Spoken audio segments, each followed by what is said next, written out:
All right, welcome back to another episode of the Bullpen Blues. As always, I'm your co-host Kevin Dixon, joined by my good buddy David Esser. David, how are we doing tonight? Kevin, do you remember after the Braves series, I opened the show saying, Kevin, I think we might have a good baseball team. Yeah, Here we are 2 weeks later.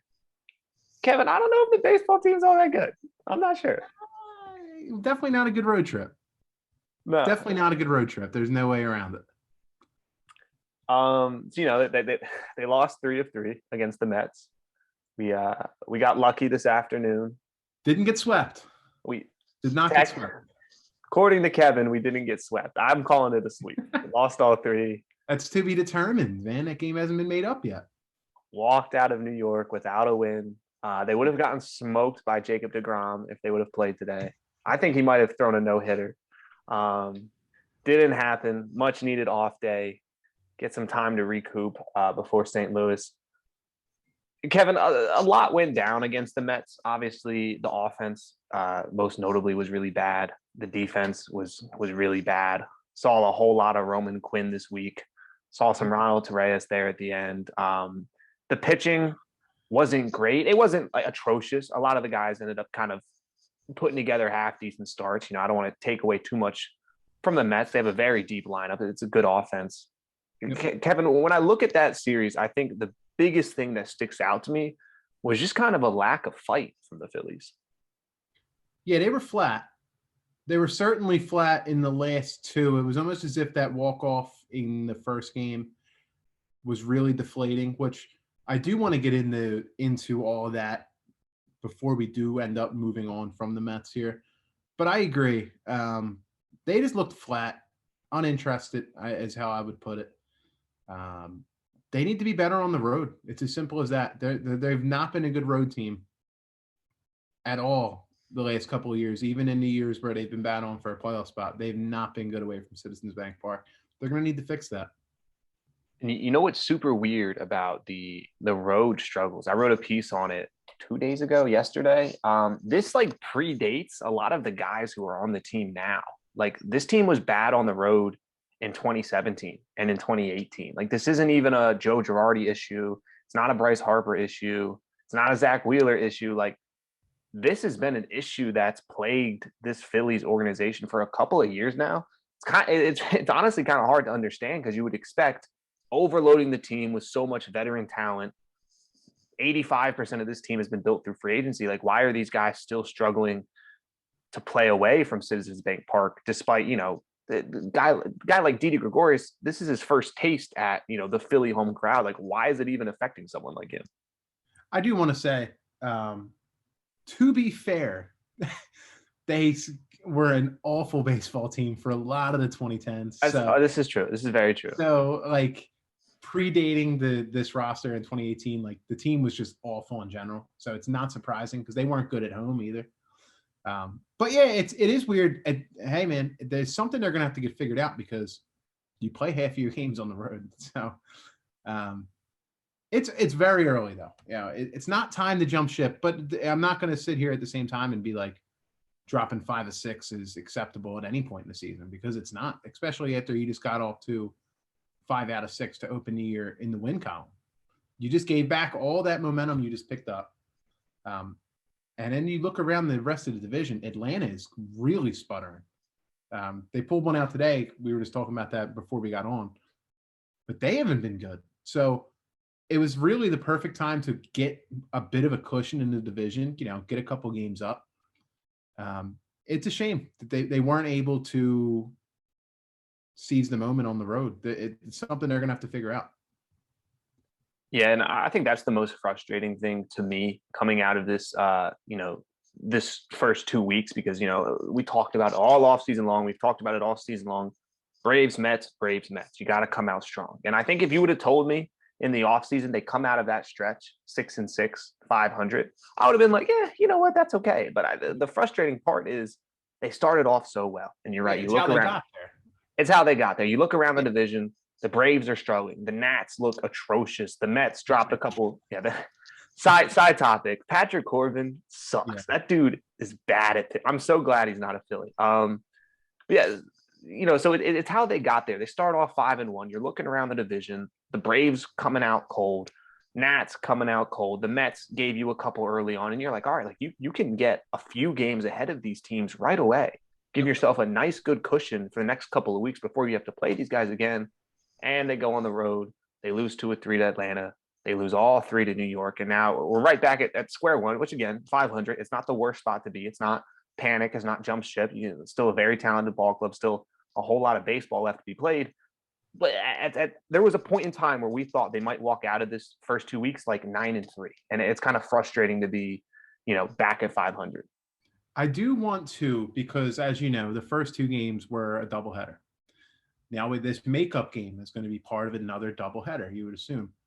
David, I can't stand the 7-inning doubleheaders. It doesn't make any sense. There's no reason that it should be the top of the 6th inning and you're sweating because you have 2 at-bats left and you're down a run. It's unbelievable. It's the stupidest rule. I get like why they want to do it, but there's no reason you can't play 2 9-inning games. There's just no reason for it. It's just absolutely ridiculous. And then on top of that, and I talked to you about a week ago about this, the runner on second rule in extra innings, something I thought I was going to like. I said to you, like maybe a little bit more than a week now, their first extra inning loss is going to be brutal. And I texted you that from just watching other games around the league. Because as you know, I'm for the most part, I'm usually watching another game if the Phillies aren't on. The dumbest rule ever. If anything, it should be later in extra innings. It's crazy that the Phillies get the lead 3-2. And granted, they got the run in from second that they had there to start the inning. So the inherited runner scores. Hector Neris was not good in that game, but it's just such a shame that he comes in. He's never good with guys on base. It's not a role that he's ever really excelled in. It seems whenever he's in trouble, it starts to spiral. You could feel that game getting away from him when he came in. You could just feel it because, what was it, 2 pitches and the game was tied. It was base hit the center field tie game. You could just feel that their first extra inning loss and every extra inning loss the rest of the year is just going to be just absolutely brutal. There's no other way to put it. Now, I'm sorry for ranting there, but it really, really upsets me that they're playing under these little league rules. There's just no need for it. There's just really no need for it. I was trying to explain it to one of my roommates, like why they do 7-inning doubleheaders, and I was struggling to explain the reasoning because the logic is right. Less innings, it kind of saves the pitchers, right? You don't have to go as long in one day, but the managers don't care about that, right? Like they start going to their bullpen in the 4th inning, in the 5th inning. Like it's the idea that you're doing some giant service to the teams by knocking off 4 innings, especially when you're allowed to call up another pitcher for the game. Like obviously the Phillies called up Spencer Howard. And you're playing under the extra inning rule anyway. So the games aren't going to carry on.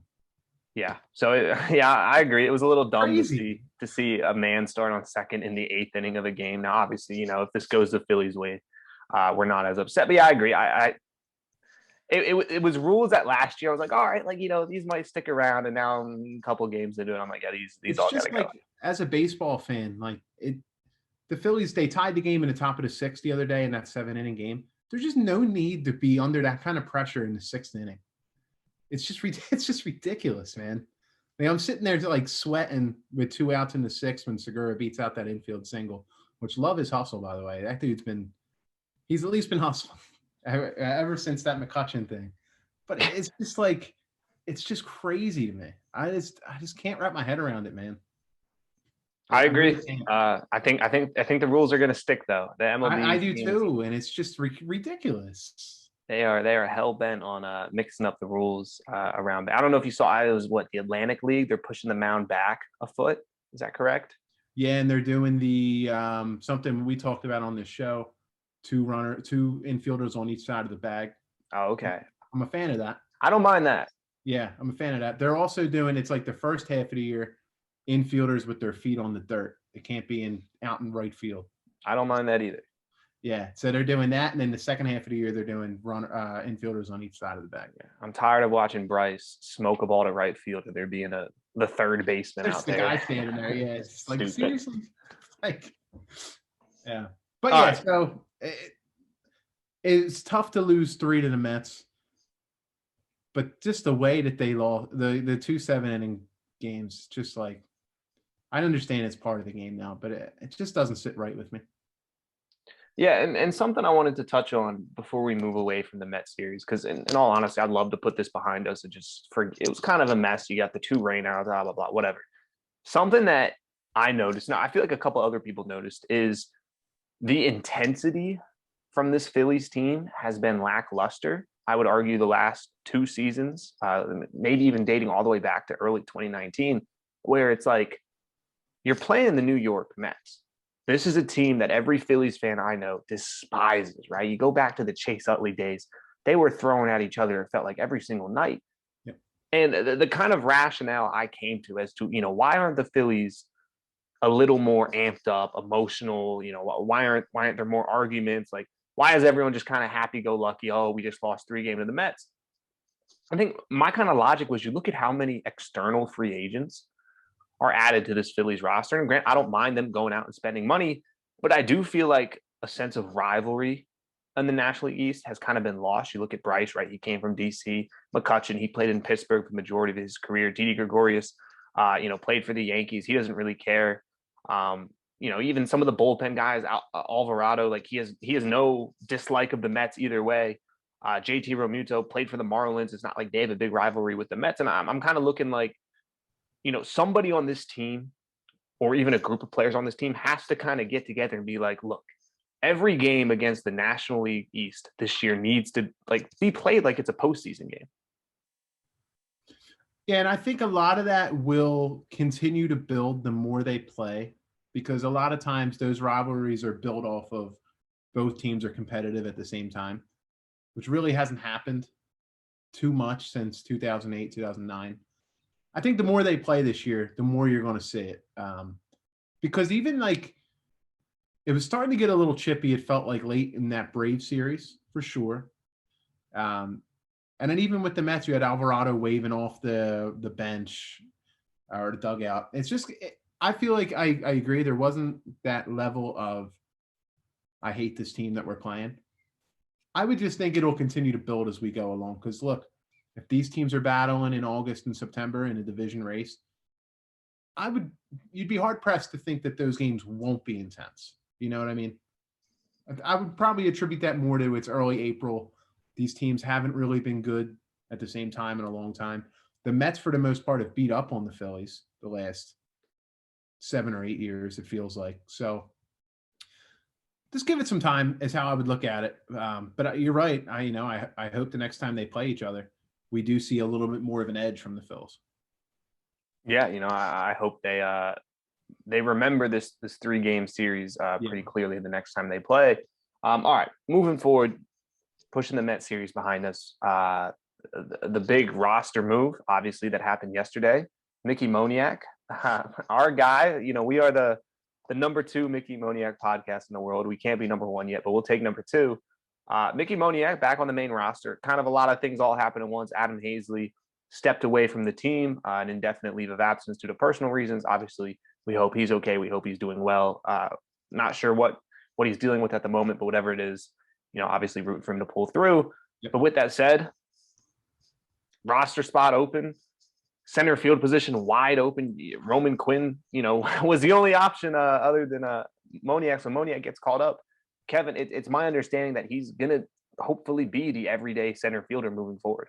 There's no reason that he shouldn't be. Mm-hmm. And Quinn's 1 for 20. Hitting 050. I mean, he looks lost at the plate, Roman Quinn. Let's see what Mickey Moniak can do. I do want to say this, and I know, at least I hope you would agree. If he slumps the first couple weeks, give him time. And I'm just saying in general, we seem to sour on guys a little too quickly. Give him some time. I mean, Roman Quinn's had plenty of time. We're rightfully so, we've soured on him. But let's not expect Moniak to come up and have an OPS over 1,000 like he was in the spring. Let's just hope he can contribute and be a solid everyday contributor for this Phillies team. Let's not put all the weight of the world on his shoulders. Just come up, hit 8th, just be respectable, work counts, Don't be an automatic out at the bottom of that lineup. And that should be enough. He doesn't have to be anything spectacular, at least right at this moment. You just have to be serviceable. Yeah, I mean, the standards are pretty low at the What I'm moment. saying, don't think he's going to come up and light the world on fire, which, he might, but he doesn't really project as a guy that's going to have an OPS over 1,000, hit 35 homers. It just doesn't really seem like his game. You just got to be, just a solid player. Yeah, no, I absolutely agree. And I wrote a piece about Moniak earlier this evening. And the Phillies have tried so hard to get a center fielder the last couple of years. First it was Roman Quinn. Obviously, that experiment has long run its course. Then it was Adam Hazley. They went to Scott Kingery, like Odubel Herrera. Obviously, he had his issues. So it's like, Moniak, we don't need you to hit 40 home runs. We don't need you to steal 50 bases. We don't need you to be a Gold Glover. We just need you to play center field and be half decent, right? Like, just half decent. And if he can do that, that'd be such a boost, because I mean, this team the last couple of nights, it's been automatic outs in the eighth hole, whether it's Quinn, whether it's Hazley, whoever. It's just been an automatic out. So if Moniak can just get in there and just give us something, give us some good at bats once in a while, hit a double every now and then, like that's such a huge boost. It'd be great for his development. I'm really excited to watch him play. I Absolutely. loved what I saw from him in spring training. He looked like a major league player to me. Obviously, we're going to find out over the next couple of weeks. But yeah, I agree.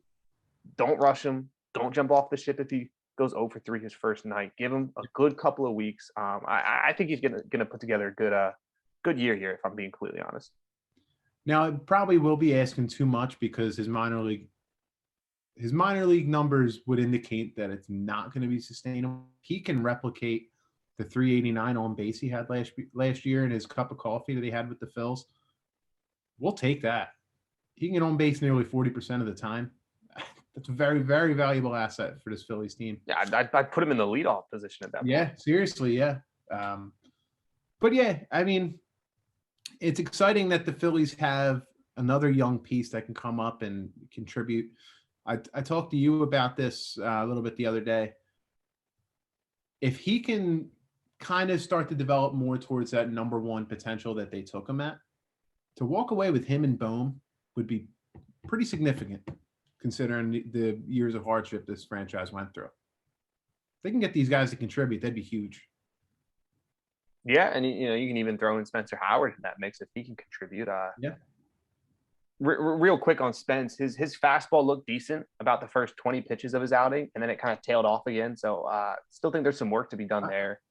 I think he's going to end up being a bullpen guy for this team, not even just this year. I honestly, I don't think that's the worst thing in the world. I really don't think that's, obviously people were talking about him like he was a, number one ace guy. But like, honestly, with the way baseball is trending, having him as that flamethrower out of the bullpen who can give you 2 to 3 innings. I mean, we've been begging for Vince Velasquez to become something like that for years now. So if Spence can be that, I'm honestly like not going to be super upset. Yeah, I don't want to sound like I'm trying to be negative, but that's just the kind of the feel I get off of that. That's just what I see him becoming, and that's a damn important piece. That's not to downplay that at all. It's very important. Absolutely. All right, final point before we get into the St. Louis Cardinals, because it's another National League battle for the Phillies moving forward. Brad Miller, Bamboo Brad, love Brad Miller. It was a big deal when they signed him. We were super excited.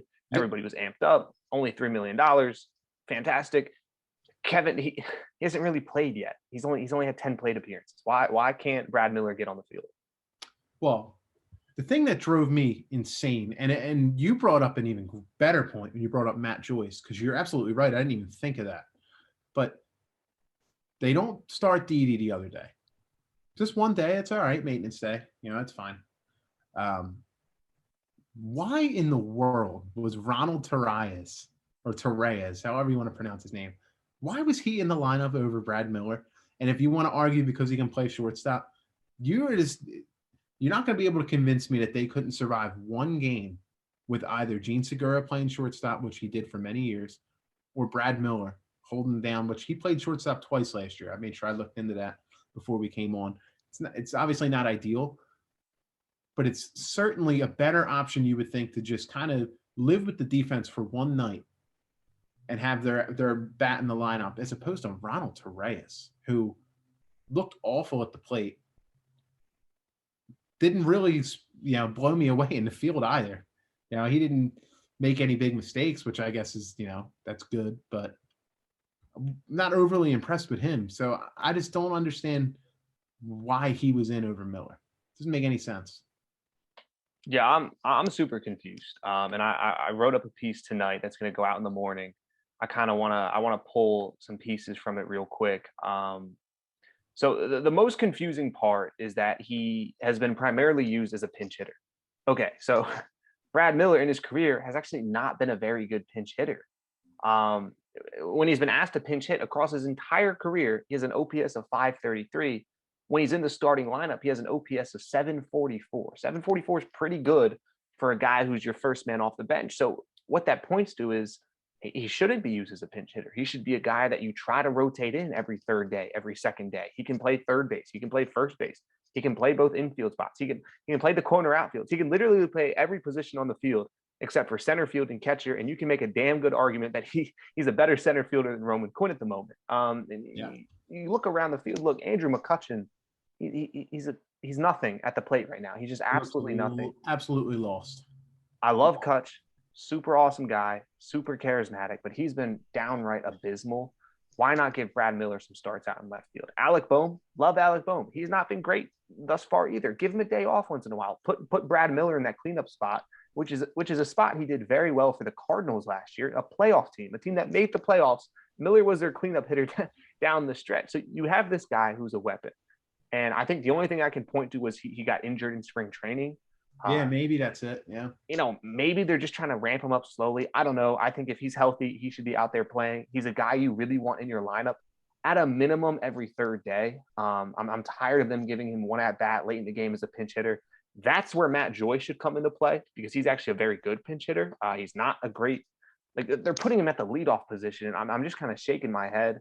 Ronald Torreyes was kind of the last straw for me where it's like, dude, you can't be serious.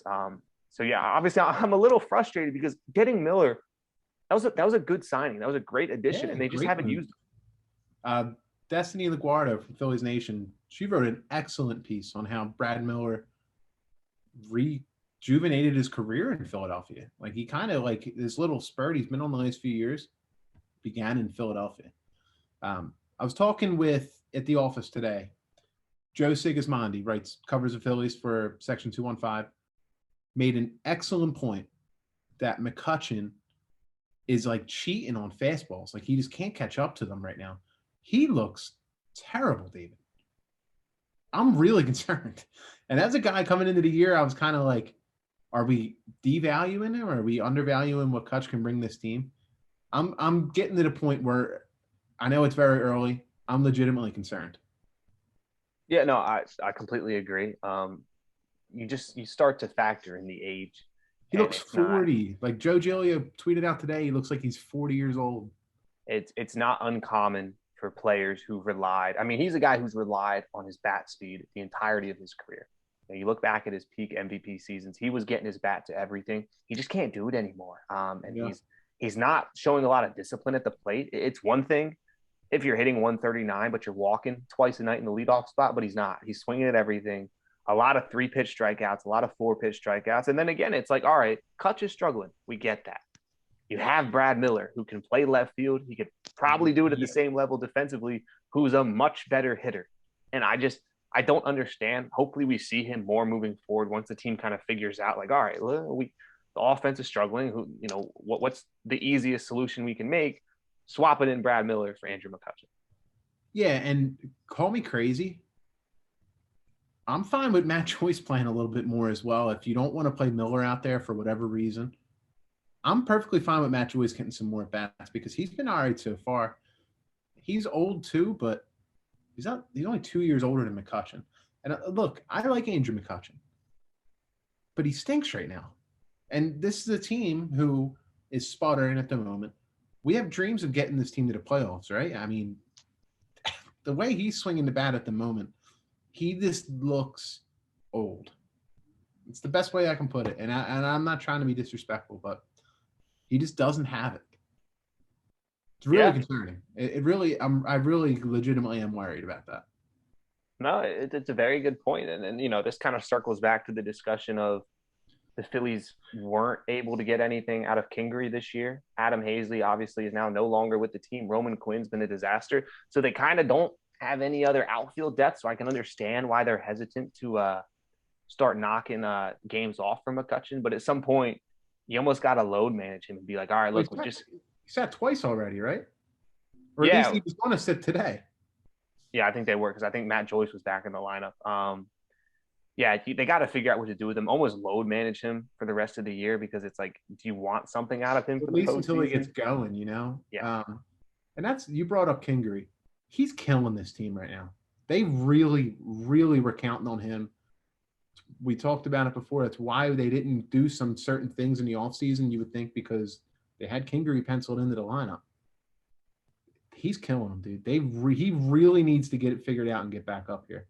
Yeah, and I don't want to go too far into this point. I would almost give it 2 weeks before he's back on the roster because I think regardless of what he's doing down in spring, I don't know if he's hitting the ball well or not. It can't be worse than Roman Quinn. It can't be worse than Roman Quinn. It can't be worse than Ronald Torreyes. I find it hard to believe it's worse than Andrew McCutchen. At some point, I think they're going to tell Scott and be like, look, bud, you're coming up. You're going to contribute. You're going to play every other day. He'll be back at some point this year. I think no question.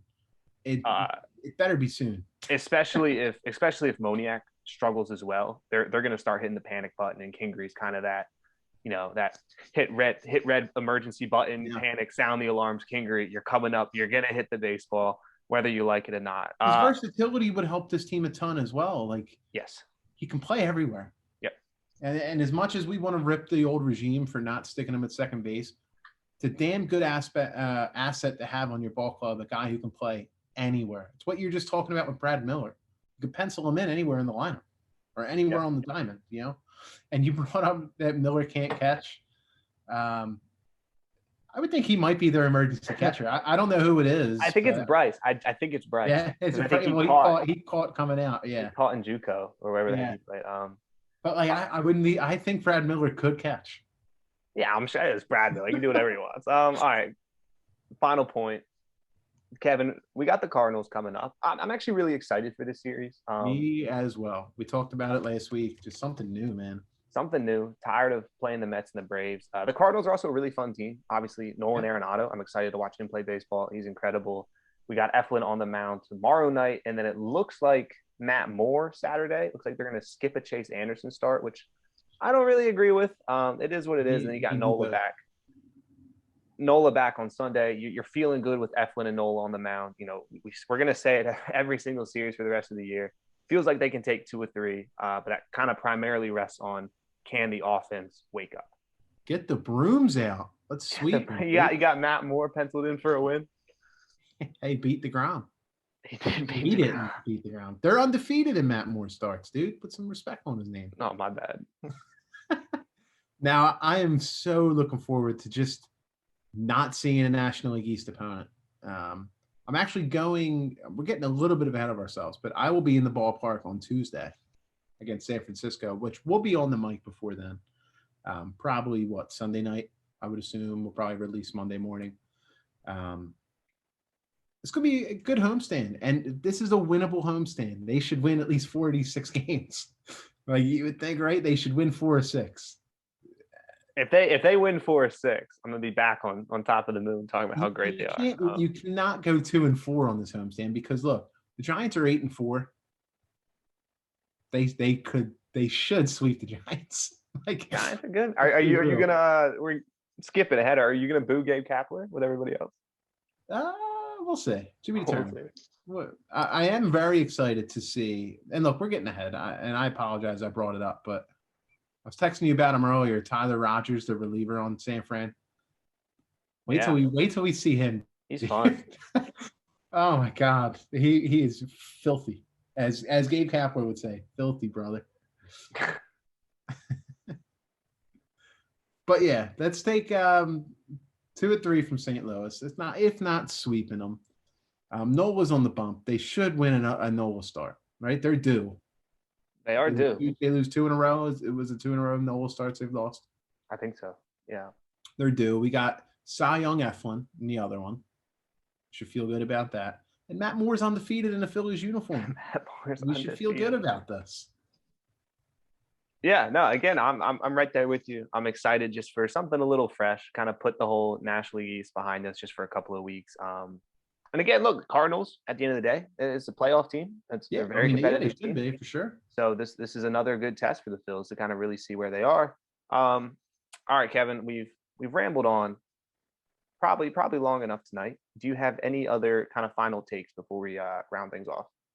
Just to just lengthen on what we were just saying.